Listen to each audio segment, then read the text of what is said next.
Every great sci-fi story has one job: to present you with a lie, then spend the next few hours meticulously dismantling it. 1000xRESIST does that, but it goes one step further. It doesn't just dismantle the lie, it dismantles the world that lie created. It's less near automata and more experimental theatre, forcing you to interrogate who you are once your foundation is gone. It is a story of total commitment. The game isn't an invitation, it's a declaration, and its dedication to its own central myth is both brutal and eventually completely addictive. This is a game from Sunset Visitor, published by Fellow Traveller. It dropped back in May of 2024 on PC and Switch, but it's made its way onto PS5 and Xbox Series this November. If you're buying outright, expect to pay around 17 quid, though it is free on Game Pass. Crucially, it's highly rated, 90 out of 100 on OpenCritic from both critics and players. That high rating is backed up by serious recognition, including a Peabody Award for interactive and immersive work. You are the Watcher, one of the clones dedicated to the Allmother, the last human alive. Your sole job is to relive her memories, her echoes, to preserve the purity of her past. What ensues is a fragmented scramble through the life of a teenager named Iris, long before she became a deity. Visually, the game is gorgeous. It uses a sharp anime-style aesthetic that is constantly shifting.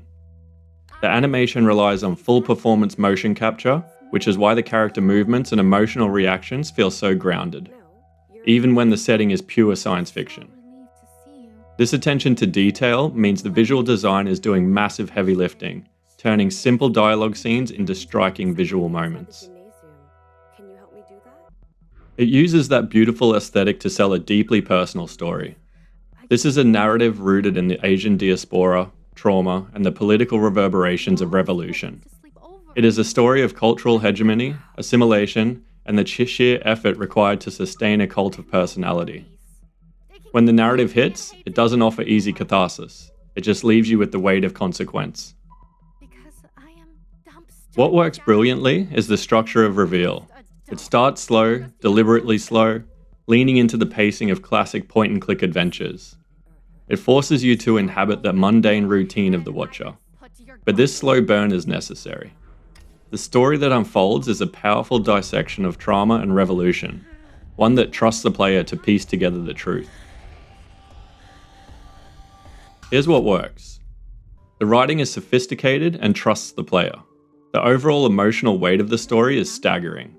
The visual design is constantly elegant, constantly shifting, and often feeling like something directed by Satoshi Kon. The game earned multiple nominations at the Independent Games Festival and the DICE Awards for good reason. Now here's where it starts to fall apart. This game is a series of conversations. And for the first couple of hours, the ratio of simple walking and exposition to meaningful interaction is badly balanced. It is almost actively resisting your engagement, forcing you to commit to its pace. If you're looking for complex systems, this isn't it. The structure is rigid, and the slow traversal in the main hub can feel like administrative padding you need to get through to earn the next plot point. 1000xRESIST is a narrative commitment that demands patience. It's an extraordinary, often ugly, and brutally honest piece of work. It's not for the action-first player. But if you lean into the visual brilliance and the incredible writing, the story that unfolds is immense. It's a game that is genuinely profound without ever being pretentious. If you've played it, let me know. What did you think of it? I'll be over here wondering what just happened. See you in the next one.